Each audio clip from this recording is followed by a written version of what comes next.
ഈ വാർത്താ ദിനത്തിലെ പ്രധാന റിപ്പോർട്ടുകളുമായി വാർത്താമഴ ആരംഭിക്കുന്നു. ഞാൻ എസ് വിജയകുമാർ. ബലിപ്പെരുന്നാൾ പ്രമാണിച്ച് സംസ്ഥാനത്തെ മുഴുവൻ വിദ്യാഭ്യാസ സ്ഥാപനങ്ങൾക്കും നാളെ സർക്കാർ അവധി പ്രഖ്യാപിച്ചു. പ്രൊഫഷണൽ കോളേജുകൾക്കും അവധി ബാധകമാണ്. 2 ദിവസം അവധി വേണമെന്ന് വിവിധ സംഘടനകൾ ആവശ്യപ്പെട്ടിരുന്നു. ഇതോടെയാണ് സർക്കാർ അവധി നൽകാൻ നിർബന്ധിതരായത്. അതേസമയം ബക്രീദിനുള്ള പൊതു അവധി ശനിയാഴ്ചയായിരിക്കും. ഉമേഷ് ബാലകൃഷ്ണൻ വിവരങ്ങൾ നൽകും. തിരുവനന്തപുരത്ത് നിന്ന് ഉമേഷ്, ഇക്കാര്യത്തിൽ ഒരാശയക്കുഴപ്പം സർക്കാരിനുണ്ടായിരുന്നോ എന്ന സംശയമുണ്ട്. ആദ്യം പൊതു അവധി ശനിയാഴ്ചയിലേക്ക് മാറ്റുന്നു. നാളെ പ്രവൃത്തി ദിവസമായിരിക്കുമെന്ന് മുഖ്യമന്ത്രിയുടെ അറിയിപ്പ് വരുന്നു, അല്ലെങ്കിൽ ഉത്തരവിറങ്ങുന്നു. അതിന് പിന്നാലെ വിവിധ സംഘടനകൾ അവധി നൽകാതിരുന്ന നടപടിയെ വിമർശിച്ച് രംഗത്തെത്തുന്നു. രാത്രി വൈകി അവധി പ്രഖ്യാപിക്കുന്നു വിദ്യാഭ്യാസ വകുപ്പ്. പക്ഷേ അപ്പോഴും ഓഫീസുകളും മറ്റുമൊക്കെ നാളെ പ്രവർത്തിക്കും. അത് ശനിയാഴ്ച തന്നെ ആയിരിക്കും അവരുടെ അവധി. ഇക്കാര്യത്തിൽ എന്താണ് ഇത്തരം ഒരു ആശയക്കുഴപ്പത്തിന് കാരണമായത്? ഇതിനൊരു ആശയക്കുഴപ്പം ഉണ്ടായിട്ടുണ്ട് എന്ന് തന്നെയാണ് മനസ്സിലാക്കുന്നത്. നേരത്തെ സാധാരണ ഇത്തരത്തിൽ ബലിപ്പെരുന്നാളുകൾ ചിലപ്പോൾ ഒരു ദിവസം മാറിയെല്ലാം വരാറുണ്ട്. ഇത്തരത്തിൽ മതപണ്ഡിതരാണ് അക്കാര്യങ്ങൾ അറിയിക്കുന്നത്. നേരത്തെ തന്നെ ഇക്കാര്യം അറിയിക്കുകയും ചെയ്തിരുന്നു. വെള്ളിയാഴ്ചയല്ല ശനിയാഴ്ചയായിരിക്കും ബലിപ്പെരുന്നാൾ എന്നുള്ള കാര്യം നേരത്തെ തന്നെ മതപണ്ഡിതർ അറിയിക്കുകയും ചെയ്തിരുന്നു. പക്ഷേ ഇത്തവണ മുഖ്യമന്ത്രി ഡൽഹിയിലെല്ലാം പോയി തിരികെ എത്തി. ഇന്നെത്തിയ ശേഷം ഇന്നാണ് ഇക്കാര്യത്തിലൊരു തീരുമാനമെടുക്കുക എന്ന് നേരത്തെ തന്നെ സർക്കാർ അറിയിച്ചിരുന്നു. അതിൻ്റെ അടിസ്ഥാനത്തിൽ കഴിഞ്ഞ ദിവസങ്ങളിൽ തന്നെ വിവിധ സംഘടനകൾ, പ്രത്യേകിച്ച് സർവീസ് സംഘടനകൾ അടക്കമുള്ളവർ, പ്രതിപക്ഷ സർവീസ് സംഘടനകളും തങ്ങൾക്ക് അവധി 2 ദിവസമായി നൽകണം, അതായത് വെള്ളി ശനി ദിവസങ്ങളിൽ അവധി നൽകണമെന്നുള്ള ആവശ്യം മുന്നോട്ട് വെച്ചിരുന്നു. പക്ഷേ മുഖ്യമന്ത്രി ഇന്നെത്തിയ ശേഷം ഇന്ന് തീരുമാനമെടുത്തത് ഇന്നത്തെ അവധി, നാളത്തെ അവധി, അതായത് വെള്ളിയാഴ്ചയാണ് കലണ്ടർ അവധി വരുന്നത്, ആ അവധി ശനിയാഴ്ചത്തേക്ക് മാറ്റിയിരിക്കുന്നു എന്നുള്ള രീതിയിലുള്ള ഉത്തരവാണ് വന്നത്. പക്ഷേ അപ്പോഴും വിദ്യാർത്ഥികളെ സംബന്ധിച്ചിടത്തോളം വിദ്യാർത്ഥികൾക്ക് ശനി ഞായർ അവധി ദിവസമാണ്. ഈ ബക്രീദിൻ്റെ അവധി വിദ്യാർത്ഥികൾക്ക് ബലത്തിൽ ലഭിക്കാത്തൊരു സാഹചര്യം വരും. ഈ സാഹചര്യങ്ങൾ പല രീതിയിൽ വിമർശനങ്ങളുമായി ഉയർന്നു. സർവീസ് സംഘടനകൾ കൂടാതെ അധ്യാപക സംഘടനകൾ അവധി ആവശ്യപ്പെട്ട് രംഗത്തെത്തുകയും ചെയ്തു. വിദ്യാർത്ഥികളടക്കമുള്ളവർ സോഷ്യൽ മീഡിയയിലെല്ലാം ചില വിമർശനങ്ങളും ഉന്നയിച്ചു. എന്തായാലും വിദ്യാർത്ഥികൾക്ക് സന്തോഷിക്കാവുന്ന തീരുമാനം 8 മണിയോടുകൂടി വന്നു. സാധാരണ വലിയ മഴയോ അല്ലെങ്കിൽ പ്രകൃതി ദുരന്തമോ എല്ലാം മുന്നിൽ കാണുമ്പോഴാണ് രാത്രി വൈകി വിദ്യാഭ്യാസ സ്ഥാപനങ്ങൾക്ക് അവധി പ്രഖ്യാപിക്കാറ്. എന്തായാലും രാത്രി 8 മണിയോടുകൂടി മുഖ്യമന്ത്രിയുടെ ഓഫീസിൽ നിന്ന് അറിയിപ്പ് വന്നു. ആദ്യം ഉന്നത വിദ്യാഭ്യാസ വകുപ്പ് മന്ത്രിയുടെ ഓഫീസിൽ നിന്നാണ് അറിയിപ്പ് വന്നത്. സംസ്ഥാനത്തെ എല്ലാ ഉന്നത വിദ്യാഭ്യാസ സ്ഥാപനങ്ങൾ, പ്രൊഫഷണൽ സ്ഥാപനങ്ങൾ അടക്കമുള്ളവയ്ക്ക് അവധിയായിരിക്കുമെന്ന് ഉന്നത വിദ്യാഭ്യാസ മന്ത്രിയുടെ ഓഫീസ് അറിയിച്ചു. രണ്ടാമത് മന്ത്രി ശിവൻകുട്ടിയുടെ ഓഫീസിൽ നിന്നുള്ള അറിയിപ്പ് വന്നു. 1 മുതൽ 12ാം ക്ലാസ് വരെയുള്ള എല്ലാ ക്ലാസ്സുകൾക്കും അവധിയായിരിക്കുമെന്ന്. അതിന് പിന്നാലെയാണ് 8 മണിയോടുകൂടി മുഖ്യമന്ത്രിയുടെ ഓഫീസിൽ നിന്നുള്ള അറിയിപ്പ് വരുന്നത്. സംസ്ഥാനത്തെ എല്ലാ വിദ്യാഭ്യാസ സ്ഥാപനങ്ങൾക്കും അവധിയായിരിക്കും എന്നുള്ള അറിയിപ്പ് വന്നു. എന്തായാലും ഇതുമായി ബന്ധപ്പെട്ട് ഒരു കാലതാമസം ഉണ്ടായി. വിദ്യാർത്ഥികളെ സംബന്ധിച്ചിടത്തോളം അവർക്ക് സന്തോഷിക്കാം. പക്ഷേ ഈ പറഞ്ഞതുപോലെ മറ്റ് ജില്ലകളിലെല്ലാം ജോലി ചെയ്യുന്ന അധ്യാപകരടക്കമുള്ളവർക്ക് നാട്ടിലേക്ക് വരുന്നതിന് ചില ബുദ്ധിമുട്ടുകൾ ഉണ്ടാകും. അങ്ങനെയാണെങ്കിൽ പോലും നാളെ അവർക്ക് അവധി ലഭിക്കുന്നു എന്നുള്ളത് സന്തോഷകരമാണ്. മറ്റുള്ളവർക്ക് അവധിയില്ല. അവർക്ക് മറ്റെല്ലാ സർക്കാർ സ്ഥാപനങ്ങളും നാളെ വർക്കിംഗ് ആയിരിക്കും. വിജയകുമാർ. യെസ്, ബലിപ്പെരുന്നാൾ പ്രമാണിച്ച് സംസ്ഥാനത്തെ മുഴുവൻ വിദ്യാഭ്യാസ സ്ഥാപനങ്ങൾക്കും നാളെ അവധിയാണ്. പ്രൊഫഷണൽ കോളേജുകൾക്കും അവധി ബാധകമാണ്. സർക്കാർ അവധി നൽകാൻ നിർബന്ധിതരായ ഒരു സാഹചര്യം നേരത്തെ നമ്മൾ സൂചിപ്പിച്ചിരുന്നു. പക്ഷേ ബക്രീദിനുള്ള പൊതു അവധി അത് ശനിയാഴ്ച തന്നെയായിരിക്കും. ഉമേഷ് ബാലകൃഷ്ണനാണ് വിവരങ്ങൾ നൽകിയത് തിരുവനന്തപുരത്ത്. ഒരിടവേളയ്ക്ക് ശേഷം സർക്കാർ ഗവർണർ ഭിന്നതയ്ക്ക് തുടക്കമിട്ട് രാജ്ഭവനിലെ പരിസ്ഥിതി ദിനാഘോഷ പരിപാടി. കാവിക്കൊടി ഏന്തി നിൽക്കുന്ന ഭാരതാംബയുടെ ചിത്രത്തിന് മുന്നിൽ വിളക്ക് തെളിയിക്കാൻ കഴിയില്ലെന്ന് കൃഷിമന്ത്രി വ്യക്തമാക്കിയതോടെ സർക്കാർ പരിപാടി രാജ്ഭവനിൽ നിന്നും മാറ്റി. എന്നാൽ ചടങ്ങ് ബഹിഷ്കരിച്ച മന്ത്രിമാർക്കെതിരെ രൂക്ഷ വിമർശനവുമായി ഗവർണർ രംഗത്തു വന്നു. രാജ്ഭവനിലെ ചിത്രം മാറ്റാൻ കഴിയില്ല എന്ന് രാജേന്ദ്ര വിശ്വനാഥ് അർലേക്കർ വ്യക്തമാക്കി. കൃഷിവകുപ്പ് രാജ്ഭവനിൽ പരിസ്ഥിതി ദിനാഘോഷ പരിപാടി നടത്താൻ തീരുമാനിക്കുന്നു. കാര്യപരിപാടികൾ സംബന്ധിച്ച് രാജ്ഭവൻ ഇറക്കിയ ആദ്യ നോട്ടീസ് മാറ്റി രണ്ടാമതൊരു നോട്ടീസ് നൽകുന്നു. ഈ നോട്ടീസിൽ വേദിയിലെ ഭാരതാംബയുടെ ചിത്രത്തിന് മുന്നിൽ വിളക്ക് തെളിയിക്കണമെന്നത് ചടങ്ങിൽ ഉൾപ്പെടുത്തി. രാജ്ഭവന്റെ ഈ നിർദ്ദേശം സർക്കാർ പരിപാടിയിൽ ഉൾപ്പെടുത്താനാകില്ലെന്ന നിലപാട് കൃഷിമന്ത്രി അറിയിച്ചെങ്കിലും രാജ്ഭവൻ പിന്മാറിയില്ല. ഇതോടെയാണ് അവസാന നിമിഷം പരിപാടി ബഹിഷ്കരിക്കാൻ കൃഷിമന്ത്രിയും വിദ്യാഭ്യാസ മന്ത്രിയും തീരുമാനിച്ചത്. ഗവൺമെന്റിന്റെ പരിപാടിക്ക് ഉൾപ്പെടുത്താൻ പറ്റാത്ത തരത്തിലുള്ള ഒരു മാറ്റമാണ് അവിടെ ഉണ്ടായത്. നമുക്ക് സാധാരണഗതിയിൽ നമ്മൾ ഉപയോഗിക്കുന്ന ഒരു ഭാരത് മാതാവിൻ്റെ ഒരു ചിത്രം ഉപയോഗിക്കുന്നു എന്ന് പറഞ്ഞാൽ അത് നമുക്ക് എതിർപ്പില്ല. എന്നാൽ ഇവിടെ ഉപയോഗിച്ചത് നമ്മുടെ രാജ്യത്തിൻ്റെ ഭൂപടം പോലും അല്ലാതെ അതല്ലാതെ മറ്റൊരു പടമെല്ലാം വെച്ചിട്ട് ആ തരത്തിൽ അവതരിപ്പിക്കുന്നതിനെ ഒരു കാരണവശാലും നമുക്ക് ന്യായീകരിക്കാൻ പറ്റുകയും. രാജ്ഭവനിൽ കാവിക്കൊടിയേന്തിയ ഭാരതാംബയുടെ ചിത്രത്തിന് മുന്നിൽ തന്നെ ഗവർണർ പരിസ്ഥിതി ദിനം ആഘോഷിച്ചു.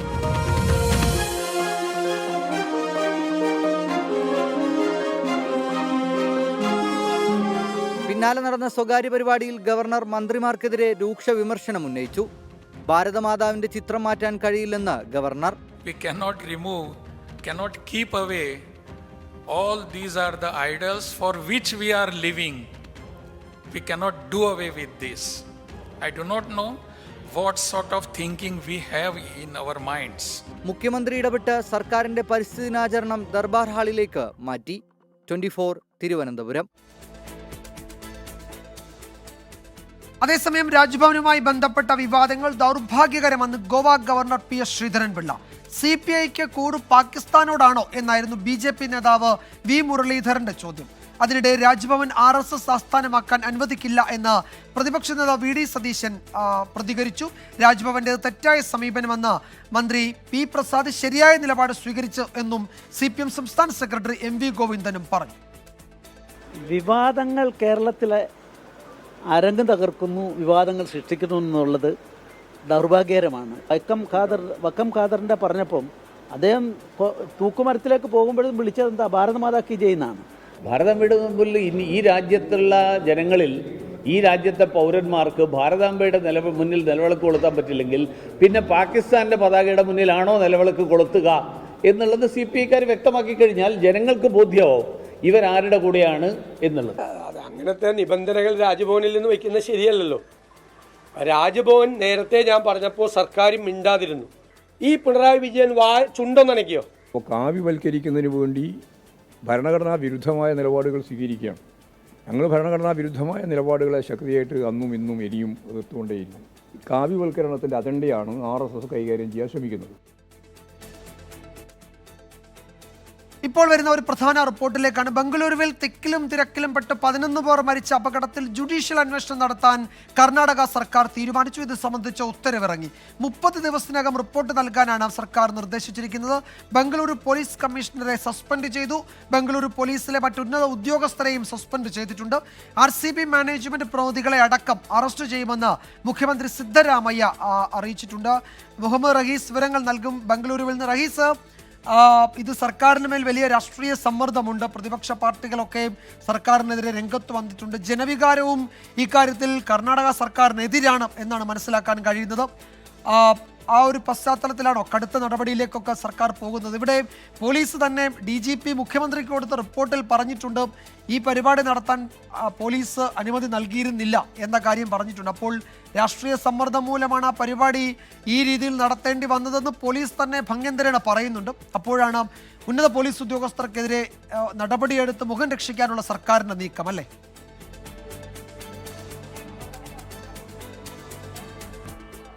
വിജയകുമാർ, ഈ സംഭവത്തിൽ തുടക്കം മുതൽ തന്നെ സർക്കാരിന് പാളിയിട്ടുണ്ട്. കാരണം ആദ്യഘട്ടത്തിൽ ഇന്നലെ DK ശിവകുമാർ നടത്തിയ പ്രതികരണം, ഉപമുഖ്യമന്ത്രി നടത്തിയ പ്രതികരണം പോലീസിനെ ഒരു തരത്തിലും പഴിചാരാൻ കഴിയില്ല, അവർ തങ്ങളാൽ കഴിയുന്ന എല്ലാം ചെയ്തിട്ടുണ്ട് എന്നാണ്. എന്നാൽ ഇന്ന് ഒരൊറ്റ ദിവസം കഴിയുമ്പോൾ 24 മണിക്കൂർ തികയും മുൻപ് തന്നെ സർക്കാരിന് ഇതൊക്കെ മാറ്റി പറയേണ്ടി വരുന്നു.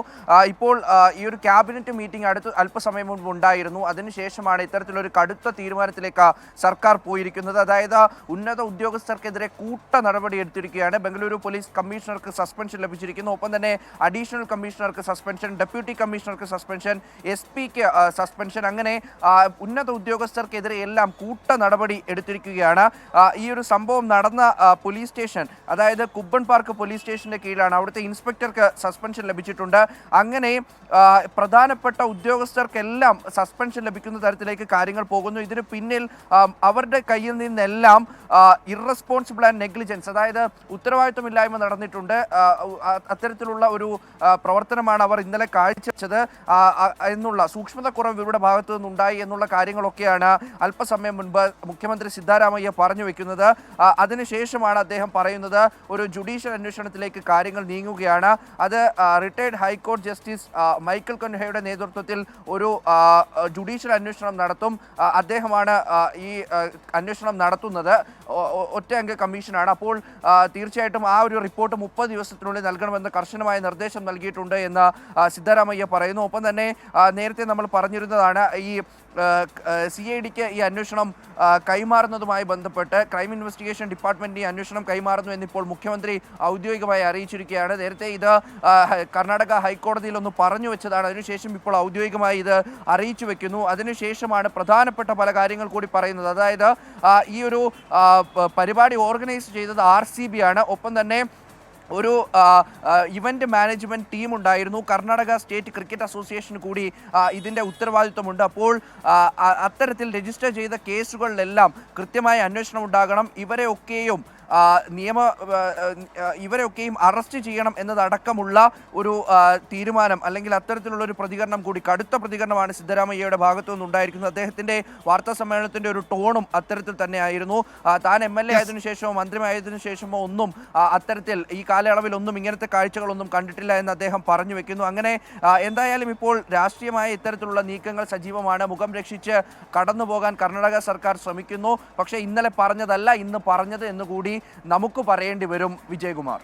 യെസ്, അതിൻ്റെ കൂടെ ചേർത്ത് വയ്ക്കേണ്ടതാണ് RCB മാനേജ്മെന്റ് പ്രതിനിധികൾ, ഇവന്റ് മാനേജ്മെന്റ് പ്രതിനിധികൾ, കർണാടക ക്രിക്കറ്റ് അസോസിയേഷൻ പ്രതിനിധികൾ എന്നിവരെ അറസ്റ്റ് ചെയ്യുമെന്നും ഇപ്പോൾ സിദ്ധരാമയ്യ മുഖ്യമന്ത്രി പറയുന്നുണ്ട്. അദ്ദേഹം ഇന്ന് ഉന്നതതല യോഗം ചേർന്നു, ക്യാബിനറ്റൊക്കെ ഉണ്ടായിരുന്നു. അതിനുശേഷം ദീർഘമായ ഒരു വാർത്താക്കുറിപ്പ് പുറത്തിറക്കിയിട്ടുണ്ട്. നേരത്തെ സൂചിപ്പിച്ചതുപോലെ മുഹമ്മദ് റഹീസ് പറഞ്ഞതുപോലെ മുഖം രക്ഷിക്കൽ നടപടികളാണ് സർക്കാരിൻ്റെ ഭാഗത്തുനിന്നുണ്ടാകുന്നത്. ഇന്നലെ ഈ വിഷയത്തിൽ ഖേദപ്രകടനമൊക്കെ നടത്തിയതാണ് സംസ്ഥാന സർക്കാർ. ഇന്ന് പോലീസിനെയും കർണാടക ക്രിക്കറ്റ് അസോസിയേഷനെയും റോയൽ ചലഞ്ചേഴ്സ് ബംഗളൂരുവിൻ്റെ മാനേജ്മെൻറ്റിനെയും ഒക്കെ കുറ്റപ്പെടുത്തി മന്ത്രിമാരും മുഖ്യമന്ത്രിയും ഒക്കെ രംഗത്ത് വരുന്നത് നമ്മൾ ഈ പകൽ കണ്ടു. അതിൻ്റെ തുടർച്ചയാണ് ഈ നടപടിയെടുക്കലും മറ്റു തീരുമാനങ്ങളും. മറ്റു ചില പ്രധാന റിപ്പോർട്ടുകളിലേക്ക് കൂടി വാർത്താമഴ കടക്കുകയാണ്. ദേശീയപാത തകർച്ചയിൽ വീഴ്ച വരുത്തിയവർക്കെതിരെ ക്രിമിനൽ നടപടിയാണ് വേണ്ടതെന്ന് ഹൈക്കോടതിയുടെ രൂക്ഷ വിമർശനം. പഴിചാരലല്ല, പരിഹാരമാണ് വേണ്ടതെന്ന് ജസ്റ്റിസ് ദേവൻ രാമചന്ദ്രൻ പറഞ്ഞു. ദേശീയപാതയുടെ തകർച്ചയ്ക്ക് കാരണം മണ്ണിന്റെ ദൃഢതക്കുറവാണ് എന്നാണ് ദേശീയപാത അതോറിറ്റിയുടെ ഇടക്കാല റിപ്പോർട്ടിലെ പരാമർശം. ദൃഢതക്കുറവുള്ള മണ്ണുപയോഗിച്ച് റോഡിന്റെ അടിസ്ഥാന നിർമ്മാണം നടത്തി. റോഡിന് സമീപം വെള്ളം കെട്ടിക്കിടന്നതും കൂരിയാട് ദേശീയപാതയുടെ തകർച്ചയ്ക്ക് കാരണമായെന്നാണ് IIT വിദഗ്ധരുടെ കണ്ടെത്തൽ. കരാറുകാർക്കും പ്രൊജക്ട് കൺസൾട്ടൻസിക്കും ഗുരുതര വീഴ്ച സംഭവിച്ചെന്നും ദേശീയപാത അതോറിറ്റി ഇടക്കാല റിപ്പോർട്ടിൽ പറയുന്നു. പ്രശ്നങ്ങൾ പരിഹരിക്കാനുള്ള നടപടി ആരംഭിച്ചിട്ടുണ്ട്. കൂരിയാട് സർവീസ് റോഡ് ഉടൻ തുറന്നു നൽകുമെന്ന് ദേശീയപാത അതോറിറ്റി ഹൈക്കോടതിയെ അറിയിച്ചു. പരസ്പരം പഴിചാരാതെ വിഷയം ശാസ്ത്രീയമായി പരിഹരിക്കാൻ തയ്യാറാകണം. പരിഹാര മാർഗങ്ങൾ അടങ്ങിയ സമഗ്ര റിപ്പോർട്ട് സമർപ്പിക്കാനും കോടതി നിർദ്ദേശിച്ചു. വീഴ്ച വരുത്തിയവർക്കെതിരെ അച്ചടക്ക നടപടിക്ക് പുറമെ ക്രിമിനൽ നടപടി സ്വീകരിക്കണമെന്നും ജസ്റ്റിസ് ദേവൻ രാമചന്ദ്രൻ പറഞ്ഞു. കേസ് അടുത്തയാഴ്ച വീണ്ടും പരിഗണിക്കും. വിഷ്ണു സുരേഷ്, 24, കൊച്ചി. അതിനിടെ ദേശീയപാതയിൽ വീണ്ടും വിള്ളലുണ്ടായി. കണ്ണൂർ കീഴാറ്റൂരിൽ ദേശീയപാതയുടെ ബൈപ്പാസ് നിർമ്മാണം നടക്കുന്നിടത്താണ് 30 മീറ്ററിലധികം വിള്ളൽ കണ്ടെത്തിയത്. വയൽ നികത്തി 4 മീറ്ററോളം മണ്ണിട്ടുയർത്തിയാണ് കീഴാറ്റൂരിലെ പാത നിർമ്മാണം. മഴ ശക്തമായാൽ റോഡ് തന്നെ ഇടിഞ്ഞു താഴുമോ എന്നാണ് പ്രദേശവാസികളുടെ ആശങ്ക. കൃഷിയിടം നികത്തി ബൈപ്പാസ് നിർമ്മിക്കുന്നതിനെതിരെ വയൽക്കിളി കൂട്ടായ്മയുടെ നേതൃത്വത്തിൽ ശക്തമായ സമരം നടന്ന മേഖലയാണ് കീഴാറ്റൂർ. കൊച്ചി പുറംകടലിലെ കപ്പലപകടത്തിൽ കണ്ടെയ്നറുകളിൽ ഉണ്ടായിരുന്ന സാധനങ്ങളുടെ പട്ടിക പുറത്തുവിട്ട് സർക്കാർ. അപകടകരമായ കാൽസ്യം കാർബൈഡും പോളിമർ അസംസ്കൃത വസ്തുക്കളും കണ്ടെയ്നറുകളിൽ ഉണ്ടായിരുന്നു. മറ്റു കണ്ടെയ്നറുകളിൽ അപകടകരമായ വസ്തുക്കളില്ല. ഹൈക്കോടതി നിർദ്ദേശത്തെ തുടർന്നാണ് സർക്കാർ ഈ പട്ടിക പുറത്തുവിട്ടത്.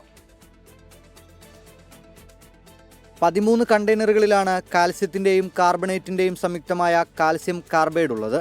8 എണ്ണം മുങ്ങിയ കപ്പലിൻ്റെ അകത്തെ അറയിലും ബാക്കിയുള്ളവ പുറത്തുമായാണുള്ളത്. വെള്ളവുമായി ചേർന്നാൽ അസറ്റിലിൻ വാതകമായി പെട്ടെന്ന് തീപിടുത്തത്തിനുൾപ്പെടെ സാധ്യതയുണ്ട്.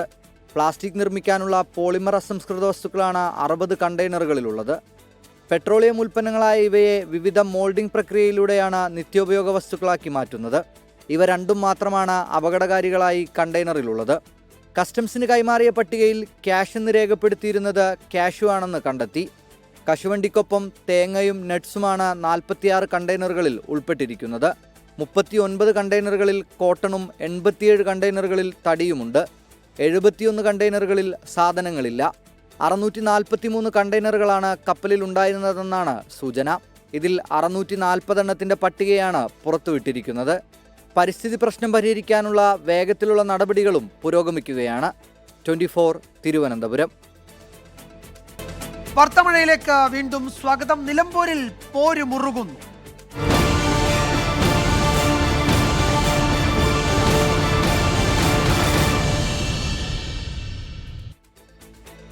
നിലമ്പൂരിൽ PV അൻവറിന് ചിഹ്നം കത്രിക.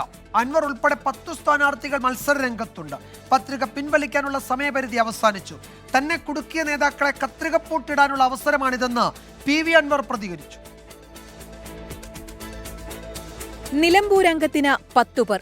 2016-ലും 2021-ലും വിജയചിഹ്നമായ ഓട്ടോറിക്ഷ അൻവറിനില്ല. മുൻഗണനാക്രമത്തിൽ അൻവർ ആവശ്യപ്പെട്ട ആദ്യ ചിഹ്നം ഓട്ടോറിക്ഷയായിരുന്നു. കത്രികയും കപ്പും സോസറുമായിരുന്നു മുൻഗണനാ പട്ടികയിലെ മറ്റു ചിഹ്നങ്ങൾ. ഓട്ടോറിക്ഷ കേരള കോൺഗ്രസ് ജോസഫ് വിഭാഗം ചിഹ്നമായതിനാൽ ഓട്ടോറിക്ഷ നൽകാനാകില്ലെന്ന് മുഖ്യ വരണാധികാരി അറിയിച്ചതോടെ അൻവറിന്റെ അടയാളം കത്രികയായി. പ്രിഫറൻസ് ആണ് കത്രിക.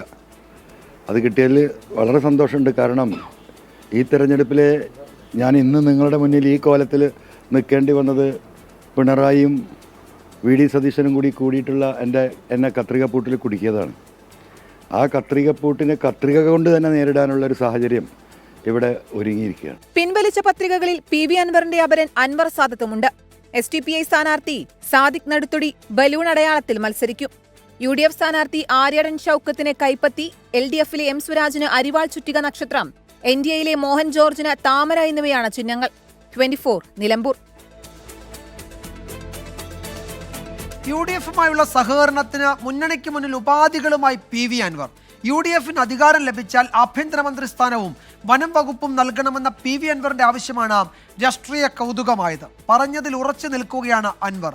അൻവറിനെ UDF മുഖ്യമന്ത്രി പോലും ആക്കിയേക്കുമെന്നായിരുന്നു CPM സംസ്ഥാന സെക്രട്ടറി MV ഗോവിന്ദന്റെ പ്രതികരണം. ആഭ്യന്തര വകുപ്പും ഫോറസ്റ്റ് വകുപ്പും 26-ലെ തെരഞ്ഞെടുപ്പിൽ നിങ്ങൾ തരാൻ അഗ്രിമെൻ്റാക്കി പബ്ലിക്കായി പറയുകയാണെങ്കിൽ 26-ൽ ഈ UDF ഗവൺമെൻറ്റിനെ അധികാരത്തിൽ എത്തിക്കാനുള്ള മുന്നണി പടയാളിയായിട്ട് ഞാനുണ്ടാകും. ഈ ആവശ്യമാണ് നിലമ്പൂർ ഉപതെരഞ്ഞെടുപ്പിൽ ഇന്നത്തെ ചർച്ച. പല കോണിൽ നിന്നും ട്രോൾ മഴ വന്നപ്പോൾ അൻവർ പറഞ്ഞത് കുറച്ചുകൂടി ഉറപ്പിച്ചു പറഞ്ഞു. ആ പറയുമ്പോൾ എന്തായാലും കുഴപ്പം, എനിക്കൊന്നുമില്ലെങ്കിൽ ഫോറസ്റ്റ് മന്ത്രിയെ തരണം, അല്ലെങ്കിൽ ഈ പറയുന്ന ആഭ്യന്തരം നൽകണം. അത് ഞാൻ ഒറ്റയ്ക്ക് പറഞ്ഞതല്ല. ഇവിടെ ഇതിനെ മാനിക്കുന്ന ഈ വിഷയത്തെ വളരെ സീരിയസ് ആയി കാണുന്ന സാമുദായിക നേതാക്കന്മാരുണ്ട്. അവരാ പറഞ്ഞത്. അൻവറിനെ പരിഹസിച്ച് KPCC അധ്യക്ഷൻ ഉൾപ്പെടെയുള്ള UDF നേതാക്കൾ കൂട്ടത്തോടെ രംഗത്തു വന്നു. ബലമായിട്ട് പ്രവേശിക്കാൻ പറ്റുമോ? ആ 2 വകുപ്പ് ഞാൻ നോക്കിയിരിക്കുന്ന വകുപ്പുകളാണ്. ഞങ്ങൾ ക്ലിയർ ചെയ്തിട്ടുണ്ട്. ഞങ്ങൾ ചർച്ചയുടെ എല്ലാ വാതിലും അടച്ചു. We made it very clear. UDF-നോട് അൻവർ ഡിമാൻഡ് വെക്കേണ്ടെന്ന് രാഹുൽ മാങ്കൂട്ടത്തിൽ. പ്രതിരോധ വകുപ്പും വിദേശകാര്യ വകുപ്പും കൂടി ചോദിക്കാമായിരുന്നുവെന്നാണ് VT ബലറാമിന്റെ പരിഹാസം. CPIM സംസ്ഥാന സെക്രട്ടറിയുടെ പ്രതികരണം ഇങ്ങനെ: അതിപ്പോൾ മുഖ്യമന്ത്രി ആക്കണമെന്ന് പറഞ്ഞാൽ അവർ ചിലപ്പോൾ സമ്മതിച്ചു വരാം. കാരണം അവരുടെ പ്രശ്നമായിരുന്നു. അൻവർ ഞങ്ങൾ മുമ്പേ ഞാൻ ഡൽഹി പത്രസമ്മേളനത്തോടുകൂടി ഒഴിവാക്കിയതാണ് അൻവറിനെ. ചർച്ചകളും ട്രോൾ പൂരവും തുടരുന്നു. ടീം 24 നിലമ്പൂർ.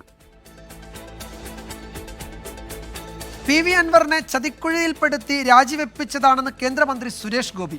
ഇടത് വലത് മുന്നണികളെ പരോക്ഷമായി വിമർശിച്ചുകൊണ്ടായിരുന്നു സുരേഷ് ഗോപിയുടെ ഈ ആരോപണം. പ്രധാനമന്ത്രി നരേന്ദ്രമോദിയുടെ 11 വർഷത്തെ നന്മയുടെ ഭരണം കേരളത്തിലേക്ക് പടരുമെന്നും NDA കൺവെൻഷൻ ഉദ്ഘാടനം ചെയ്തുകൊണ്ട് സുരേഷ് ഗോപി പറഞ്ഞു. കടുത്ത ഭാഷയിൽ ഇടത് വലത് മുന്നണികളെ വിമർശിച്ചുകൊണ്ടായിരുന്നു സുരേഷ് ഗോപിയുടെ NDA കൺവെൻഷനിലെ പ്രസംഗം. അൻവറിനെ ചതിക്കുഴിയിൽപ്പെടുത്തി തെരഞ്ഞെടുപ്പിന് വഴിയൊരുക്കിയത് വരാനിരിക്കുന്ന നിയമസഭാ തെരഞ്ഞെടുപ്പിൽ പ്രബലർ ആരെന്നറിയാനുള്ള തന്ത്രമാണെന്ന് ആരോപിച്ചു. ഈ ഇലക്ഷൻ എന്ന് പറയുന്നത് ഒരു ചതിക്കുഴിയിൽപ്പെടുത്തി ഒരു മാന്യ ദേഹത്തെ രാജിവെപ്പിച്ച് ഈ ഇലക്ഷൻ നിലവിൽ വന്നെങ്കിൽ അതിൽ നിന്ന് അടുത്ത നിയമസഭാ തെരഞ്ഞെടുപ്പിന് എത്ര സീറ്റ് ബേരം ചൊല്ലി പിടിച്ചടക്കണം എന്ന് പറയുന്ന തന്ത്രത്തിന് വേണ്ടി ഉതകുന്ന പ്രബലത തെളിയിക്കാനുള്ള ഇലക്ഷൻ മാത്രമാണ്. അല്ലാതെ ഇത് നിങ്ങളുടെ നന്മയിലേക്ക് വന്നു ചേരാൻ പോകുന്ന ഇലക്ഷൻ ആയിരിക്കില്ല. തൃശൂർ ലോക്സഭാ തെരഞ്ഞെടുപ്പിൽ തനിക്കെതിരെ ഉയർന്നു വന്ന പൂരം കലക്കൽ വിവാദമടക്കം അദ്ദേഹം പരാമർശിച്ചു. ഒരു തെരഞ്ഞെടുപ്പ് ജയിക്കാൻ വക്രതന്ത്രങ്ങൾ പാപമാണ്. പൂരം കലക്കൽ കേസിൽ CBI വന്നാൽ എല്ലാവരും പൂട്ടിലാവുമെന്നും സുരേഷ് ഗോപി പറഞ്ഞു. നിലമ്പൂരിലെ പ്രധാന ചർച്ചാ വിഷയമായ വന്യമൃഗ സംഘർഷത്തിൽ കേന്ദ്ര നിയമങ്ങൾ അപഗ്രഥിച്ച് സംസ്ഥാന സർക്കാരിനോട് ഉത്തരവിറക്കാൻ പറഞ്ഞ സുരേഷ് ഗോപി വന്യമൃഗ സംഘർഷം എല്ലാ തെരഞ്ഞെടുപ്പുകളിലും വിഷയമാക്കണമെന്ന കുതന്ത്രമാണ് ലക്ഷ്യമിടുന്നതെങ്കിൽ പ്രശ്നം ഉടൻ പരിഹരിക്കപ്പെടില്ലെന്നും കുറ്റപ്പെടുത്തി. 24 നിലമ്പൂർ. നരേന്ദ്ര കീഴടങ്ങൂ പരാമർശത്തിൽ രാഹുൽ ഗാന്ധിയെ തള്ളി doctor Shashi Tharoor MP. India Pak സംഘർഷത്തിൽ ആരോടും മധ്യസ്ഥത വഹിക്കാൻ ആവശ്യപ്പെട്ടിട്ടില്ലെന്ന് തരൂർ പറഞ്ഞു. അതേസമയം സമാധാന ചർച്ചകൾക്കായി അമേരിക്കൻ പ്രസിഡന്റ് ഡൊണാൾഡ് ട്രംപ് ഇടപെടണമെന്ന് പാക് പ്രധാനമന്ത്രി ഷഹബാസ് ഷെരീഫ് ആവശ്യപ്പെട്ടു. ഓപ്പറേഷൻ സിന്ദൂർ അവസാനിപ്പിക്കാൻ അമേരിക്കൻ പ്രസിഡന്റ് ഡൊണാൾഡ് ട്രംപ് ഇടപെട്ടു എന്നായിരുന്നു ലോക്സഭാ പ്രതിപക്ഷ നേതാവ് രാഹുൽ ഗാന്ധിയുടെ ആരോപണം. നരേന്ദ്ര കീഴടങ്ങൂ എന്ന ട്രംപിന്റെ ഉപദേശത്തെ തുടർന്നാണ് വെടിനിർത്തലിന് പ്രധാനമന്ത്രി തയ്യാറായത് എന്ന രാഹുൽ ഗാന്ധിയുടെ പരാമർശത്തിലാണ് ഡോക്ടർ ശശി തരൂരിന്റെ പ്രതികരണം. അമേരിക്കൻ പ്രസിഡന്റിനോട് ബഹുമാനം മാത്രമേയുള്ളൂ, എന്നാൽ ഇന്ത്യ പാക് സംഘർഷത്തിൽ മധ്യസ്ഥത വഹിക്കാനോ ഇടപെടാനോ ആരോടും ആവശ്യപ്പെട്ടിട്ടില്ലെന്ന് ഡോക്ടർ ശശി തരൂർ ആവർത്തിച്ചു. ഭീകരതയുടെ ഭാഷയിൽ പാകിസ്ഥാൻ സംസാരിച്ചാൽ സൈന്യത്തിന്റെ ഭാഷയിൽ അതിന് മറുപടി നൽകുമെന്നും ശശി തരൂർ പറഞ്ഞു. All I can say is that we have enormous respect for the American presidency and the American president. All we can say for ourselves is that we have never particularly wanted to ask anyone to mediate. We have a much more important, valuable, strategic partnership with Washington that we wouldn't want to jeopardize over a matter of detail. ജനാധിപത്യത്തിൽ വിമർശനങ്ങളും അഭിപ്രായ പ്രകടനങ്ങളും സാധാരണമാണ്. ഞങ്ങൾ രാഷ്ട്രീയ ദൗത്യത്തിലല്ല, രാജ്യത്തിന്റെ പ്രതിനിധികളായാണ് ഇവിടെ എത്തിയിരിക്കുന്നത് എന്നും തരൂർ വ്യക്തമാക്കി. ഓപ്പറേഷൻ സിന്ദൂർ എന്നത് മനോഹരമായ പേരാണെന്നും 26 ഇന്ത്യൻ സ്ത്രീകളുടെ നെറ്റിയിൽ നിന്ന് സിന്ദൂരം തുടച്ചു മാറ്റിയ ഭീകരർക്ക് ഓപ്പറേഷൻ സിന്ദൂറിലൂടെ ഇന്ത്യ മറുപടി നൽകിയെന്നും ശശി തരൂർ പറഞ്ഞു. വിനീത വിജി, 24, ഡൽഹി. ഹമാസ് തലവൻ മുഹമ്മദ് സിൻവാറിന്റെ പിൻഗാമിയാകാൻ ഈസൽദീൻ അൽ ഹദ്ദാദ്. ഹമാസ് തലവന്മാരായിരുന്ന യഹിയ സിൻവാറും സഹോദരൻ മുഹമ്മദ് സിൻവാറും ഇസ്രായേൽ ആക്രമണത്തിൽ കൊല്ലപ്പെട്ടതിനെ തുടർന്നാണ് മുതിർന്ന സൈനിക മേധാവിയായ അൽ ഹദ്ദാദ് ഹമാസ് തലവനാകുന്നത്. നിലവിൽ ഹമാസിന്റെ ഏറ്റവും മുതിർന്ന കമാൻഡർ. 2023 ഒക്ടോബർ 7 ഇസ്രായേലിനെതിരെ ഹമാസ് നടത്തിയ ആക്രമണങ്ങളിൽ മുഖ്യ ആസൂത്രകൻ. ഗസ സിറ്റിയിലെ ഇസൽദീൻ അൽ ഖസാം മേധാവി. ഹമാസിന്റെ ഏറ്റവും കരുത്തനായ മേധാവികളിൽ ഒരാൾ. വെടിനിർത്തലിൽ ബന്ദി കൈമാറ്റത്തിന് ഹമാസിന് നേതൃത്വം നൽകിയ ഹദ്ദാദിനെ കൊലപ്പെടുത്താൻ പലവട്ടം ശ്രമം നടന്നു. ഈസ് അൽ ഹദ്ദാദിനെ കണ്ടെത്തുന്നവർക്ക് $7.5 ലക്ഷം പാരിതോഷികം പ്രഖ്യാപിച്ചിരുന്നു. പിടികൊടുക്കാതിരിക്കാൻ രഹസ്യ കേന്ദ്രങ്ങളിൽ നിന്നാണ് ഹദ്ദാദിന്റെ നീക്കങ്ങൾ. 2023 നവംബറിൽ ഇസ്രയേൽ അഹമ്മദ് അൽ ഗന്തൂറിനെ വധിച്ചതിനു ശേഷം വടക്കൻ ഗസ ബ്രിഗേഡ് ആക്ടിംഗ് കമാൻഡറാണ് ഹദ്ദാദ്. മുൻ ഖസം ബ്രിഗേഡ് നേതാവായിരുന്ന മുഹമ്മദ് ദെയ്ഫ് ഇസ്രായേൽ സൈന്യത്തിന്റെ വ്യോമാക്രമണത്തിൽ കൊല്ലപ്പെട്ടപ്പോൾ പിൻഗാമിയായി എത്തിയത് അൽ ഹദ്ദാദാണ്. ഹമാസ് തലവൻ യഹിയ സിൻവാർ കൊല്ലപ്പെട്ടതിനെ തുടർന്ന് പിൻഗാമിയായ സഹോദരൻ മുഹമ്മദ് സിൻവാറിനെ IDF കൊലപ്പെടുത്തിയത് മെയ് 17. നിലവിൽ ഹമാസിന്റെ 5 പ്രധാന തലവന്മാരിൽ അവശേഷിക്കുന്ന ഏക നേതാവാണ് അൽ ഹദ്ദാദ്. International desk, 24. തൃശൂരിലെ പടിയൂർ ഇരട്ടക്കൊലപാതക കേസിലെ പ്രതി പ്രേംകുമാറിനായി അന്വേഷണം ഊർജിതമാക്കി പോലീസ്. ദൃശ്യം മോഡലിൽ ആദ്യ ഭാര്യയെ കൊലപ്പെടുത്തിയ കേസിൽ ജാമ്യത്തിലിറങ്ങിയാണ് പ്രേംകുമാർ ഇരട്ടക്കൊലപാതകം നടത്തിയത്. രേഖയെയും അമ്മയെയും കഴുത്തു ഞെരിച്ചു കൊന്നു എന്നാണ് പോസ്റ്റ്മോർട്ടം റിപ്പോർട്ടിലെ നിഗമനം. പ്രേംകുമാറിന് വേണ്ടിയുള്ള അന്വേഷണം കോട്ടയത്തേക്കും വ്യാപിപ്പിച്ചു. 2019 ആദ്യ ഭാര്യ ഉദയംപേരൂർ സ്വദേശി വിദ്യയെ കഴുത്തറുത്ത് കൊലപ്പെടുത്തിയ ശേഷം കുഴിച്ചുമൂടുകയായിരുന്നു പ്രേംകുമാർ. തുടർന്ന് മൊബൈൽ ഫോൺ വടക്കേ ഇന്ത്യയിലേക്ക് പോകുന്ന ട്രെയിനിൽ ഉപേക്ഷിച്ചു. ടവർ ലൊക്കേഷൻ പരിശോധിച്ച പോലീസ് ഫോണിന് പിന്നാലെ പോയി. വട്ടം കറക്കിയ പ്രതിയെ 1 മാസത്തിന് ശേഷമാണ് പോലീസിന് പിടികൂടാനായത്. ജാമ്യത്തിലിറങ്ങിയ പ്രതി പടിയൂർ സ്വദേശിയെ രേഖയുമായി അടുപ്പത്തിലാവുകയും വിവാഹം കഴിക്കുകയുമായിരുന്നു. തർക്കത്തെ തുടർന്ന് രേഖയെയും അമ്മ മണിയെയും പ്രേംകുമാർ കഴുത്തു ഞെരിച്ച് കൊലപ്പെടുത്തിയെന്നാണ് പോലീസ് കരുതുന്നത്. രേഖയ്ക്ക് ആൺ സുഹൃത്തുക്കളുമായുള്ള ബന്ധത്തെ തുടർന്നുള്ള തർക്കമാണ് കൊലപാതകത്തിലേക്ക് നയിച്ചത്. ഇത് സംബന്ധിച്ച ചിത്രങ്ങളും കുറിപ്പുകളും പോലീസ് കണ്ടെടുത്തു. കഴിഞ്ഞ ദിവസങ്ങളിൽ പ്രേംകുമാർ വീട്ടിലെത്തിയതിന്റെ തെളിവുകളും ലഭിച്ചു. ജൂൺ 1 പ്രേംകുമാർ സ്ഥലത്തെത്തിയതിന്റെ CCTV ദൃശ്യങ്ങളും പോലീസ് ശേഖരിച്ചു. പ്രേംകുമാറിനായി കോട്ടയത്തും അന്വേഷണം ഊർജിതമാണ്. തൃശൂരിൽ നിന്നുള്ള അന്വേഷണ സംഘം ചിങ്ങവനം പോലീസിൽ നിന്ന് വിവരങ്ങൾ തേടി. പ്രേംകുമാറിന്റെ സ്വദേശമായ മലകുന്നത്തെ സുഹൃത്തുക്കൾ, ബന്ധുക്കൾ എന്നിവരിൽ നിന്നും അന്വേഷണ സംഘം വിവരങ്ങൾ തേടി. 24 തൃശൂർ. ഇടുക്കി അടിമാലിയിൽ ക്യാൻസർ രോഗിയായ സ്ത്രീയെ കട്ടിലിൽ കെട്ടിയിട്ട് വായിൽ തുണി തിരുകി പണം അപഹരിച്ചു. അടിമാലി വിവേകാനന്ദ നഗർ സ്വദേശി കളരിക്കൽ ഉഷാ സന്തോഷിനെയാണ് കെട്ടിയിട്ട് ചികിത്സയ്ക്ക് കരുതിയിരുന്ന പണം അപഹരിച്ചത്. വ്യാഴാഴ്ച പുലർച്ചെയാണ് മനസാക്ഷി ഞെട്ടിച്ച സംഭവം. ക്യാൻസർ ബാധിതയായി ഏറെ നാളായി ചികിത്സയിലായിരുന്ന ഉഷ കഴിഞ്ഞ ദിവസം കീമോതെറാപ്പി കഴിഞ്ഞ് വീട്ടിൽ വിശ്രമിക്കുകയായിരുന്നു. വീട്ടിൽ മറ്റാരുമില്ലാതിരുന്ന സമയത്ത് മോഷണം നടന്നു. കട്ടിലിൽ കെട്ടിയിട്ട ശേഷം ഇവരുടെ വായിൽ തുണി തിരികെയാണ് പേഴ്സിലുണ്ടായിരുന്ന 16,500 രൂപ കവർന്നത്. അയൽവാസികൾ ഇവരെ അന്വേഷിച്ച് വീട്ടിലെത്തിയപ്പോഴാണ് കട്ടിലിൽ കെട്ടിയിട്ട നിലയിൽ കണ്ടെത്തിയത്. ഉടൻ തന്നെ അടിമാലി പോലീസിൽ വിവരമറിയിക്കുകയായിരുന്നു. വർഷങ്ങളായി ചികിത്സയിൽ തുടരുന്ന ഉഷ സാമ്പത്തികമായി ഏറെ പിന്നോക്കം നിൽക്കുന്നയാളാണ്. അടിമാലിയിലെ സുമനസുകൾ ചേർന്നാണ് ഇവരുടെ ചികിത്സയ്ക്കാവശ്യമായ പണം പിരിച്ചു നൽകിയത്.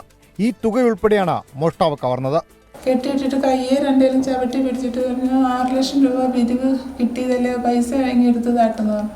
അപ്പോൾ പിന്നെയും വന്നിട്ട് എൻ്റെ ഈ തലയിൽ ഇങ്ങനെ പിടിച്ച് ഇങ്ങനെ കട്ടയിലോട് ഉയർത്തിയിട്ട് പറഞ്ഞു കഴുത്തിന് ഞരമ്പ് ഞാൻ കണ്ടിക്കും, പൈസ ഉണ്ട്, ഞാൻ ഇവിടെ വന്ന് പെട്ടുപോയി, പൈസ എനിക്ക് വേണം, പൈസ ഇല്ലാതെ പോവില്ല, ഒന്നും നിന്നെ കൊല്ലുമില്ല, പൈസ തരാൻ പറഞ്ഞു. നേരത്തെയും മോഷ്ടാക്കളുടെ ശല്യമുള്ള മേഖലയാണ് വിവേകാനന്ദ നഗർ. സമീപത്തെ CCTV ക്യാമറകൾ പരിശോധിച്ച് മോഷ്ടാവിനെ കണ്ടെത്താനുള്ള ശ്രമത്തിലാണ് പോലീസ്. ഉഷയുടെ ഭർത്താവും മകളും വീട്ടിലില്ലാതിരുന്ന സമയത്താണ് മോഷണം. വീട്ടുകാരുടെ നീക്കങ്ങൾ അടുത്തറിയാവുന്ന ആളാവും മോഷണത്തിന് പിറകിലെന്ന് പോലീസ് സംശയിക്കുന്നു. 24 തൊടുപുഴ.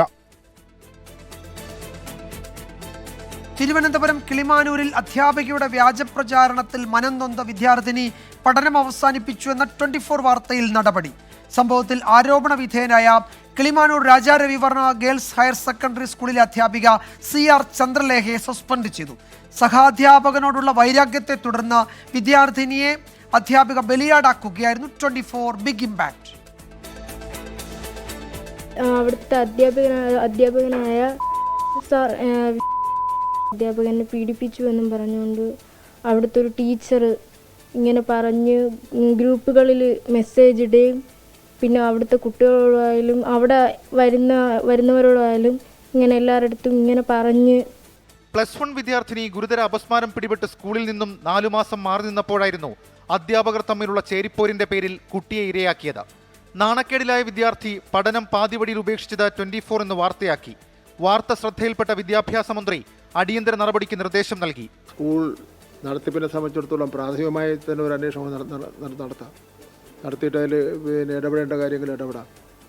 ഒരു കാര്യം ഞാൻ വ്യക്തമാക്കാം, ഏത് വിഷയത്തിലായിരുന്നാലും ഒരു കുട്ടിക്ക് ബുദ്ധിമുട്ടുണ്ടായെന്ന് പറഞ്ഞാൽ അതിൽ ഗവൺമെൻറ് ഇടപെടും, നടപടിക്ക് വിധേയരാക്കുകയും ചെയ്യും. പിന്നാലെയാണ് സ്കൂൾ മാനേജ്മെന്റ് പ്രിൻസിപ്പലിനോട് അന്വേഷണം നടത്താൻ നിർദ്ദേശിച്ചത്. പ്രിൻസിപ്പലിന്റെ അന്വേഷണത്തിൽ ഗുരുതര കണ്ടെത്തലുകളുണ്ടായി. അധ്യാപികയായ CR ചന്ദ്രലേഖ കുട്ടിയെ മറ്റൊരു അധ്യാപകൻ പീഡിപ്പിച്ചുവെന്ന ആദ്യം വാക്കാൽ വ്യാജപ്രചരണം നടത്തി. മറ്റധ്യാപകരോട് വിദ്യാർത്ഥി പീഡനത്തിനിരയായി എന്ന് പറഞ്ഞു പ്രചരിപ്പിച്ചു. പെൺകുട്ടി ഗർഭിണിയാണെന്ന വ്യാജ പരാതി പോലീസിൽ ഉൾപ്പെടെ നൽകി. അപവാദ പ്രചരണം കാരണം കുട്ടി പഠനം ഉപേക്ഷിച്ചു. പെൺകുട്ടിയുടെ പേര് പറഞ്ഞുള്ള വ്യാജ വാർത്തയുള്ള യൂട്യൂബ് ലിങ്ക് അധ്യാപകരുടെ വാട്സപ്പ് ഗ്രൂപ്പിൽ പങ്കുവച്ചെന്നും കണ്ടെത്തലുണ്ട്. പിന്നാലെയാണ് അധ്യാപികയെ സസ്പെൻഡ് ചെയ്ത് സ്കൂൾ മാനേജ്മെന്റ് ഉത്തരവിറക്കിയത്. സംഭവത്തിൽ CWC ഉൾപ്പെടെ അന്വേഷണം ആരംഭിച്ചിട്ടുണ്ട്. ഷഫീദ് റാവുത്തർ, 24 തിരുവനന്തപുരം. കോഴിക്കോട് താമരശ്ശേരിയിലെ 10ാം ക്ലാസ് വിദ്യാർത്ഥി മുഹമ്മദ് ഷഹബാസ് വധക്കേസിൽ ആരോപണ വിധേയരായ 5 വിദ്യാർത്ഥികളും +1 പ്രവേശനം നേടി. നടപടി വേദനാജനകമെന്നും അംഗീകരിക്കാൻ കഴിയില്ലെന്നും ഷഹബാസിന്റെ പിതാവ് ഇക്ബാൽ പറഞ്ഞു. താമരശ്ശേരി വൊക്കേഷണൽ ഹയർ സെക്കൻഡറി സ്കൂളിന് മുന്നിൽ KSUവിന്റെയും MSFന്റെയും വൻ പ്രതിഷേധവുമുണ്ടായി. ഹൈക്കോടതി നിർദ്ദേശപ്രകാരം രാവിലെ 10 മണിയോടെയാണ് ആരോപണ വിധേയരായ വിദ്യാർത്ഥികളെ +1 പ്രവേശനത്തിനായി പുറത്തിറക്കിയത്. ഇതിൽ 3 പേർക്ക് താമരശ്ശേരി വൊക്കേഷണൽ ഹയർ സെക്കൻഡറി സ്കൂളിലാണ് പ്രവേശനം ലഭിച്ചിരുന്നത്. അരമണിക്കൂറിനകം നടപടിക്രമങ്ങൾ പൂർത്തിയാക്കി 3 കുട്ടികളെയും ഒബ്സർവേഷൻ ഹോമിലേക്ക് മാറ്റി. കുട്ടികളുടെ സ്വഭാവ സർട്ടിഫിക്കറ്റിൽ തൃപ്തികരമല്ല എന്നായിരുന്നു രേഖപ്പെടുത്തിയിരുന്നത്. തുടർന്ന് വിദ്യാഭ്യാസ വകുപ്പ് അധികൃതരോട് കൂടിയാലോചന നടത്തിയാണ് ഇവർക്ക് പ്രവേശനം നൽകിയത്. പ്രവേശനം നൽകിയത് അംഗീകരിക്കാൻ കഴിയില്ലെന്ന് ഷഹബാസിന്റെ പിതാവ് ഇക്ബാൽ. അതായത് ഇത് അറിഞ്ഞതിന് ശേഷം നമ്മൾ വളരെയേറെ അക്സെപ്റ്റായി, വളരെയേറെ വേദനാജനകമായ ഒരു സംഭവമാണ് ഇന്ന് നടന്നത്. അതായത് ഗവൺമെൻറ്റിൻ്റെ ഭാഗത്തു നിന്നായി കഴിഞ്ഞാലും ഈ നീതിപീഠത്തിൻ്റെ ഭാഗത്തു നിന്നായി കഴിഞ്ഞാലും നമ്മൾക്ക് സഹിക്കാൻ പറ്റുന്നതിലും അപ്പുറം രക്ഷിതാവ് ഒരു ഉമ്മ എന്നുള്ള കണ്ടീഷനിൽ നമുക്ക് സഹിക്കാൻ പറ്റാത്തൊരു സ്റ്റേജിലാണ് ഞാനിപ്പോൾ ഉള്ളത്. അതുകൊണ്ട് ഒരു കാരണവശാലും ഈ ഗവൺമെൻറ്റിൻ്റെ ഭാഗത്തു നിന്ന് ഇങ്ങനെ ഒരു നടപടി ഉണ്ടാവാൻ പാടില്ലായിരുന്നു. ഒരിക്കലും നമ്മൾക്ക് അംഗീകരിക്കാൻ പറ്റാത്തൊരു സംഭവമാണ് ഇപ്പോൾ നടന്നുകൊണ്ടിരിക്കുന്നത്. സംഘർഷ സാധ്യത കണക്കിലെടുത്ത് വൻ പോലീസ് സംഘം താമരശ്ശേരി സ്കൂൾ പരിസരത്തുണ്ടായിരുന്നു. സ്കൂളിന് മുന്നിൽ KSU MSF പ്രവർത്തകർ പ്രതിഷേധിച്ചു. പ്രതിഷേധത്തിനിടെ ആരോപണ വിധേയരായ വിദ്യാർത്ഥികൾക്കെതിരെ KSU പ്രവർത്തകർ ഭീഷണി മുദ്രാവാക്യം മുഴക്കി.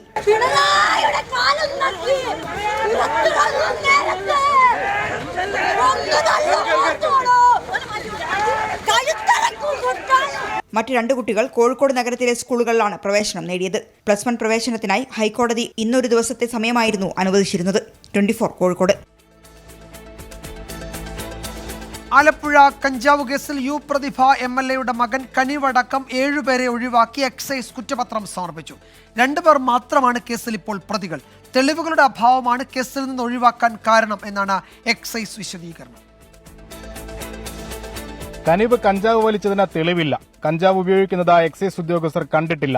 ശ്വാസത്തിൽ നിന്ന് കഞ്ചാവിന്റെ ഗന്ധം വന്നു എന്നത് മാത്രമാണ് കണ്ടെത്തിയത്. കഞ്ചാവ് കേസിൽ യു പ്രതിഭയുടെ മകനെ ഒഴിവാക്കിയ കുറ്റപത്രത്തിലെ കണ്ടെത്തലുകൾ ഇങ്ങനെയാണ്. കനിവ് ഉൾപ്പെടെ 7 പേരെയാണ് കേസിൽ നിന്ന് ഒഴിവാക്കിയത്. സംഘത്തിൽ കഞ്ചാവ് കണ്ടെടുത്ത 2 പേരെ മാത്രം പ്രതി ചേർത്തു. രക്തം, നഖം, മുടി എന്നിവയുടെ പരിശോധന നടത്തിയിരുന്നില്ലെന്നും കുറ്റപത്രത്തിൽ പറയുന്നു. കനിവിനെ 9ാം പ്രതിയായി ആദ്യം എഫ്ഐആർ രജിസ്റ്റർ ചെയ്ത കേസിലാണ് 7 പേരെ ഒഴിവാക്കിയുള്ള കുറ്റപത്രം കോടതിയിൽ സമർപ്പിച്ചത്. കഴിഞ്ഞ ഡിസംബർ 28-നാണ് ആലപ്പുഴ തകഴിയിൽ നിന്ന് കനിവ് ഉൾപ്പെടെ 9 പേരെ കഞ്ചാവുമായി എക്സൈസ് പിടികൂടിയത്. കഞ്ചാവ് കൈവശം വെച്ചതിനും പൊതുസ്ഥലത്ത് ഉപയോഗിച്ചതിനുമായിരുന്നു കേസ്. അമ്പലപ്പുഴ കോടതിയിലാണ് കുറ്റപത്രം സമർപ്പിച്ചത്. 24 ആലപ്പുഴ. വനം വകുപ്പ് കസ്റ്റഡിയിലെടുത്ത പത്തനംതിട്ട ചിറ്റാർ സ്വദേശി മത്തായി കൊല്ലപ്പെട്ട കേസിൽ തുടരന്വേഷണം നടത്താൻ കോടതി നിർദ്ദേശം. വനം വകുപ്പ് ഉദ്യോഗസ്ഥർക്കെതിരെ കൊലക്കുറ്റം ചുമത്തി അന്വേഷണം നടത്തണമെന്ന മത്തായിയുടെ ഭാര്യയുടെ ഹർജി പരിഗണിച്ചാണ് CBI കോടതി ഉത്തരവിട്ടത്. കോടതി വിധിയിൽ പ്രതീക്ഷ എന്നാണ് മത്തായിയുടെ കുടുംബം പ്രതികരിച്ചത്. CBI സമർപ്പിച്ച കുറ്റപത്രം അപൂർണമാണെന്നും വിശദമായ അന്വേഷണം വേണമെന്നുമായിരുന്നു മത്തായിയുടെ ഭാര്യ ഷീബയുടെ ആവശ്യം. ആരോപണ വിധേയരായ ഉദ്യോഗസ്ഥരെ വനം വകുപ്പ് കസ്റ്റഡിയിലെടുത്ത് ചോദ്യം ചെയ്തില്ല. ഉദ്യോഗസ്ഥർക്കെതിരെ കൊലക്കുറ്റം ചുമത്തിയില്ല ഉൾപ്പെടെയുള്ള കാര്യങ്ങളാണ് ഷീബയുടെ ഹർജിയിൽ ചൂണ്ടിക്കാണിച്ചത്. വിശദമായി വാദം കേട്ട കോടതി തുടരന്വേഷണം എന്ന കുടുംബത്തിന്റെ വാദം അംഗീകരിച്ചു. ബന്ധപ്പെട്ട ഉദ്യോഗസ്ഥർക്കെതിരെ കൊലക്കുറ്റം ചുമത്തി വീണ്ടും അന്വേഷണം നടത്തി 3 മാസത്തിനകം റിപ്പോർട്ട് നൽകാൻ കോടതി നിർദ്ദേശിച്ചു. കോടതി ഉത്തരവിൽ സന്തോഷമുണ്ടെന്ന് മത്തായിയുടെ ഭാര്യ. അവർ തെറ്റ് ചെയ്തിട്ടാണ് അവർ ശിക്ഷ അനുഭവിക്കണം. അവർ കസ്റ്റഡി എടുത്ത് അവരെ ഇതുവരെയായിട്ടും അറസ്റ്റ് പോലും ചെയ്തിട്ടില്ല. അതൊക്കെ ഞങ്ങളെ ഒത്തിരി വേദനിപ്പിച്ചിട്ടുണ്ട്. കാരണം അറസ്റ്റ് ചെയ്ത് ഞങ്ങൾ അതൊക്കെ കാണാൻ ഒത്തിരി ആഗ്രഹിക്കുന്നുണ്ട്. എന്നാൽ ഞങ്ങളുടെ ആ ഒരു അവസ്ഥ അവരത് മനസ്സിലാക്കണം. ഈ കേസ് നല്ല രീതിയിൽ തന്നെ മുമ്പോട്ട് പോകുന്നു. അവർക്ക് അർഹതപ്പെട്ട വിധി ഇത് വരുമെന്ന് ശിക്ഷ കിട്ടുമെന്ന് ഞങ്ങൾക്ക് ഉറപ്പുണ്ട്. കുറ്റക്കാരായ ഉദ്യോഗസ്ഥരെ ശിക്ഷിക്കും വരെ നിയമപോരാട്ടം തുടരാനാണ് കുടുംബത്തിന്റെ തീരുമാനം. 2020 ജൂലൈ 28-നായിരുന്നു വനം വകുപ്പ് ഉദ്യോഗസ്ഥർ കൂട്ടിക്കൊണ്ടുപോയ PP മത്തായിയെ എസ്റ്റേറ്റ് കിണറ്റിൽ മരിച്ച നിലയിൽ കണ്ടെത്തിയത്. വനം വകുപ്പ് സ്ഥാപിച്ച നിരീക്ഷണ ക്യാമറ മോഷ്ടിച്ചു എന്നാരോപിച്ചാണ് മത്തായിയെ കസ്റ്റഡിയിലെടുത്തത്. ആദ്യം ലോക്കൽ പോലീസും ക്രൈംബ്രാഞ്ചും അന്വേഷിച്ച കേസ് പിന്നീട് ഹൈക്കോടതി നിർദ്ദേശപ്രകാരം CBI ഏറ്റെടുക്കുകയായിരുന്നു. 24 പത്തനംതിട്ട. ഇപ്പോൾ വരുന്ന ഒരു റിപ്പോർട്ടിലേക്കാണ് വാർത്താ മഴ കടക്കുന്നത്. അഗ്നിശമന സേനാ വിഭാഗത്തിൽ പ്രഖ്യാപിച്ച ട്രാൻസ്ഫറിൽ അമർഷം പുകയുന്നു. മെയ് മാസം അവസാനം ഇറക്കിയ സ്ഥലമാറ്റ ഉത്തരവ് മഴക്കാല മുന്നൊരുക്കങ്ങളെ ബാധിക്കുമെന്നാണ് വിമർശനം. ഏപ്രിൽ മാസത്തിലെ സ്ഥലമാറ്റം യഥാസമയം നടത്തിയിട്ടില്ല. മഴക്കാലം കഴിയും വരെ സ്ഥലമാറ്റം മരവിപ്പിക്കണമെന്ന ആവശ്യവും ഉയരുന്നുണ്ട്. അമൽ സുരേന്ദ്രൻ വിശദാംശങ്ങൾ നൽകും കൊച്ചിയിൽ. അമൽ, ഈ വിഷയം സർക്കാരിൻ്റെ ശ്രദ്ധയിലേക്ക് കൊണ്ടുവന്നിട്ടുണ്ടോ? ഈ അഗ്നിശമന സേനയ്ക്കകത്ത് തന്നെയാണോ ഇക്കാര്യത്തിൽ എതിർപ്പും വിയോജിപ്പുകളും ഇപ്പോൾ ഉയരുന്നത്? വിജയകുമാർ, അങ്ങനെ തന്നെയാണ്. ഈ കഴിഞ്ഞ ഏപ്രിൽ 30-നാണ് ഈ ഒരു സംസ്ഥാനത്താകെയുള്ള വിവിധ സർക്കാർ വകുപ്പുകളിലുള്ള വിവിധ തസ്തികകളിൽ സ്ഥലം മാറ്റത്തിനുള്ള ഒരു ധാരണയാകുന്നത്. അതേ തുടർന്ന് ഈ അഗ്നിരക്ഷാ സേനയിൽ നിന്ന് ഒഴികെയുള്ള മറ്റ് സർക്കാർ വകുപ്പുകളിലെല്ലാം സ്ഥലമാറ്റം നടന്നു. പക്ഷേ ഇതുവരെയായും അഗ്നിരക്ഷാ സേനയിൽ ഒരു സ്ഥലമാറ്റം ഉണ്ടായിട്ടില്ല. പക്ഷേ മൺസൂൺ അടക്കമുള്ള കാര്യങ്ങൾ അടുത്തു വന്നിരിക്കുന്ന ഈ ഒരു ഘട്ടത്തിലാണ് അർജന്റായിട്ട് ഇത്തരത്തിലുള്ള ഒരു സ്ഥലമാറ്റത്തിനുള്ള അല്ലെങ്കിൽ അതിനൊരു കരട് വിജ്ഞാപനം ഇറക്കിയിരിക്കുന്നത്. 1200 പേരടങ്ങുന്ന കരട് സ്ഥലമാറ്റ പട്ടികയാണ് ഇപ്പോൾ പുറത്തു വന്നിരിക്കുന്നത്. ഇതിന്റെ ഭാഗമായാണ് ഈ അഗ്നിരക്ഷാ സേനയിൽ തന്നെ അമർഷം പുകയുന്നത്. ഇത് സേനയുടെ ആത്മവീര്യം ചോർത്തിക്കളയും എന്നതടക്കമുള്ള വിമർശനങ്ങൾ പുറത്തു വരുന്നുണ്ട്. 8 ദിവസമാണ് ഈ സ്ഥലം മാറ്റത്തിനുള്ള ഒരു സമയമായിട്ട് ഉദ്യോഗസ്ഥർക്ക് നൽകിയിരിക്കുന്നത്. അതായത് അടിസ്ഥാനപരമായിട്ട് ജോലി ചെയ്യുന്ന ഡ്രൈവർ അടക്കമുള്ള തസ്തികയിലുള്ളവർക്കാണ് ഈ സ്ഥലം മാറ്റം ബാധിക്കുന്നത്. അപ്പോൾ ഇതിന്റെ ഭാഗമായിട്ട് ഈ മഴക്കെടുതിയൊക്കെ തീവ്രമായി നിൽക്കുന്ന ഒരു സമയത്ത് മറ്റൊരു സ്ഥലത്തേക്ക് ഈ ഡ്രൈവർ പോകുമ്പോൾ അദ്ദേഹത്തിന് വഴി അറിയാൻ സാധിക്കാതെ വരിക തുടങ്ങിയുള്ള പ്രായോഗികമായിട്ടുള്ള പ്രശ്നങ്ങളും ഇവർ ചൂണ്ടിക്കാണിക്കുന്നുണ്ട്. അതോടൊപ്പം തന്നെ സ്റ്റേഷനിൽ ആള് കുറയുന്ന ഒരു സാഹചര്യമുണ്ട്. ഇത്രയും അടിയന്തരമായിട്ട് ഈ ഒരു സ്ഥലമാറ്റം നടക്കാനുള്ള ഒരു കാരണം എന്ന് പറയുന്നത് മെയ് 31-ന് വിരമിക്കൽ ഈ ഒരു സേനയിൽ നടക്കുകയുണ്ടായി. അതിനെ തുടർന്നാണ് ഇത്തരത്തിലുള്ള ഒരു തീരുമാനത്തിലേക്ക് സർക്കാർ പോയത്. ഏതായാലും ഈ ഒരു തീരുമാനം അടിയന്തരമായി മരവിപ്പിക്കണം, മഴക്കാലം തീരുന്നവരെങ്കിലും മരവിപ്പിക്കണമെന്നാണ് സേനയിൽ നിന്ന് ഉയരുന്ന ആവശ്യം. വിജയകുമാർ. യെസ്, മഴക്കാലം കഴിയും വരെ സ്ഥലം മാറ്റ ഉത്തരവ് മരവിപ്പിക്കണം എന്ന ആവശ്യം സേനയിൽ തന്നെ ഉയരുന്നുണ്ട്. എന്തെങ്കിലും തുടർ നടപടികൾ ഉണ്ടാകുമോ എന്ന് ഈ ഘട്ടത്തിൽ വ്യക്തമല്ല. അമൽ സുരേന്ദ്രനാണ് വിവരങ്ങൾ നൽകിയത്. മറ്റ് റിപ്പോർട്ടുകളിലേക്ക് വരും ഇടവേളയ്ക്ക് ശേഷം.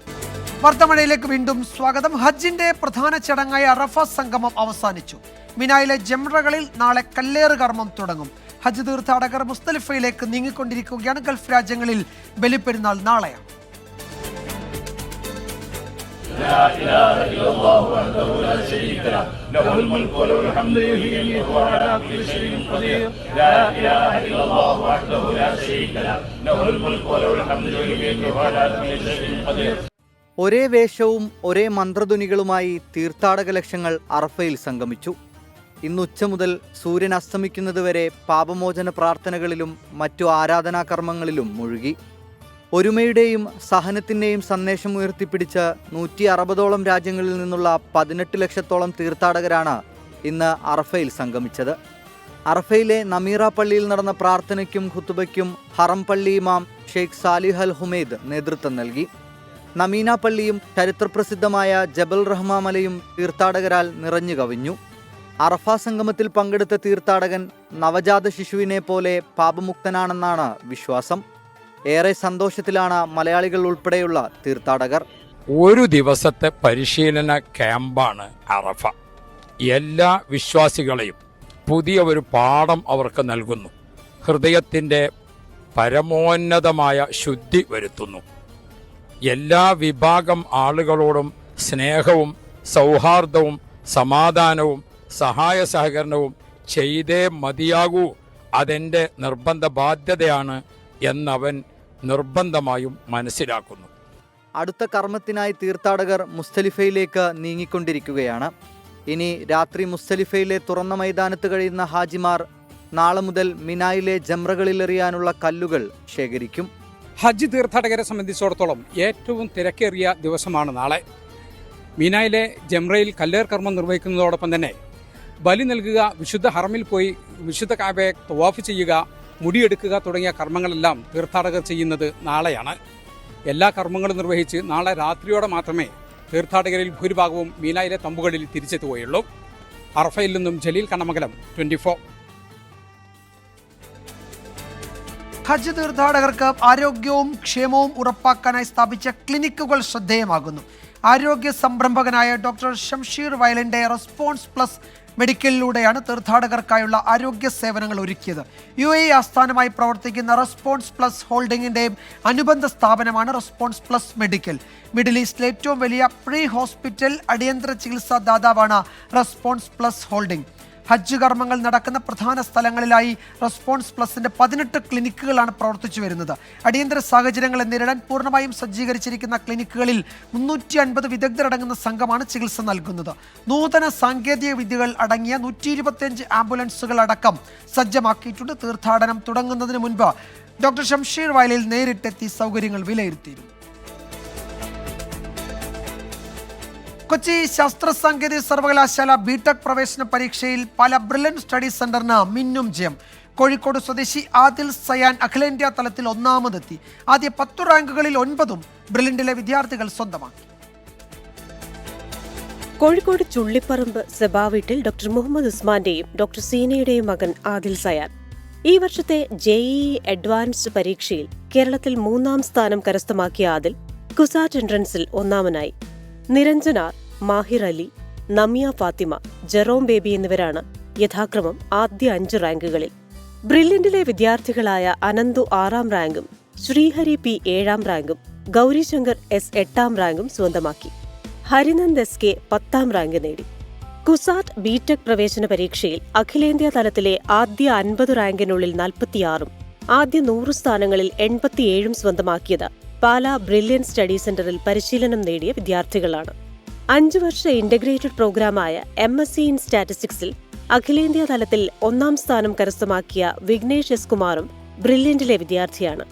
24 കോട്ടയം. റിപ്പോർട്ടോടെ വാർത്താമഴ അവസാനിക്കുന്നു. നാളെ വീണ്ടും കാണാം.